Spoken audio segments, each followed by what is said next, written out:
లోకేష్ ఎవరు ఇప్పుడు చంద్రబాబు నాయుడు గారి కుమారుడు నెంబర్ 2నో మరి ఆయన 1.5 ఏదో ఎక్కడో నెక్స్ట్ వాళ్ళ ఫాదర్ దగ్గర రావడానికి కుర్రూ తొలుగుతున్న వ్యక్తిగా చెప్తుంటారు కదా ఆయన ట్వీట్ పెట్టాక అనుమానం వచ్చింది మా వాళ్ళందరికీ, వీళ్ళేదో ఒక ఆర్గనైజర్గా పోతున్నట్టున్నారు, దీని మీద ఎక్కువ చేస్తారనుకొని.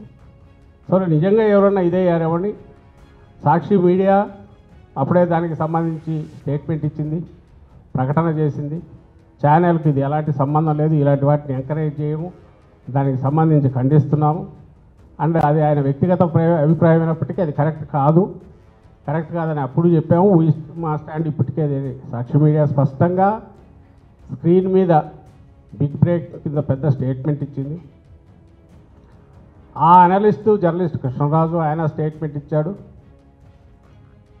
రాత్రి వాళ్ళ ప్రచారం పర్సనల్ లెవెల్ దాటి అసహ్యకరమైన రీతిలో జగన్మోహన్ రెడ్డి గారి గురించి, భారతీయమ్మ గురించి మొదలైన తర్వాత వైఎస్ఆర్సీపీ అఫీషియల్ స్టేట్మెంట్ కూడా ఇచ్చాం.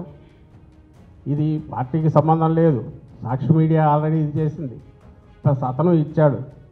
పార్టీ ఇలాంటి వాటిని ఎంకరేజ్ చేయదు, దాన్ని పూర్తిగా ఖండిస్తున్నామని చెప్పాం.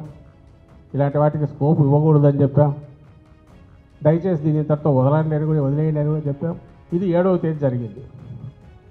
8వ తేదీ ఇంకా ఎక్కువైంది. 7వ తేదీ ఒక స్థాయిలో జరిగితే 8 వచ్చేసరికి రాష్ట్ర వ్యాప్తంగా అని చెప్పి కంప్లైంట్లు 7వ తేదీ నుంచి మొదలయ్యాయి. 8 వచ్చేసరికి ప్రదర్శనలని ఆర్గనైజ్ చేశారు. ఇంకా ఆ దుర్భాషలు కానీ, వీధుల్లో వీళ్ళు దిష్టి బొమ్మలను దగ్ధం చేయడం కానీ, సాక్షి ఆఫీసుల మీదకి వెళ్ళడం కానీ, ఇంకా దాని అరాచకానికి పరాకాష్ఠగా కనపడుతుంది. అర్థం కాని విషయం, నిజంగా ఎవరైనా డెలిబరేట్ చేసినా కూడా, అంటే కావాలని ఎవరన్నా అనింటి నాది పొరపాటు అయిపోయిందంటే అక్కడికి వదిలేస్తారు. అలాంటిది ఎలాంటి ఉద్దేశము లేకుండా అనుకోకుండా జరిగిన దాని మీద అప్పుడే కూడా ఒక స్టేజ్ వరకు రియాక్ట్ అయ్యి, నిన్న కొమ్మినేని చెప్పిన దాంట్లో నేను కూడా చూశాను. అతను ఏ ఎక్స్టెంట్కి పోయాడంటే, నేను 18 ఏళ్ళుగా నేను కండక్ట్ చేస్తున్నాను, చాలా డిగ్నిఫైడ్గా నిబద్ధతతో చేస్తుంటారని అందరూ అంటారు. నేను ఎక్కడ ఎవరిని ఎంకరేజ్ చేయను, భాష పరంగా కానీ మీరే పాత్ర చూడండి. ఇక్కడ కూడా వారించబోయాను. మేబీ ఇప్పుడు మీ స్టేట్మెంట్ చూస్తుంటే ఇంకా గట్టిగా చెప్పిండాల్సిందేమో, అది నాదే పొరపాటు అని ఓన్ కూడా చేసుకొని క్షమాపణలు కూడా కోరాను. ఏం కావాలి అంతకంటే నాకు అర్థం కావట్లా.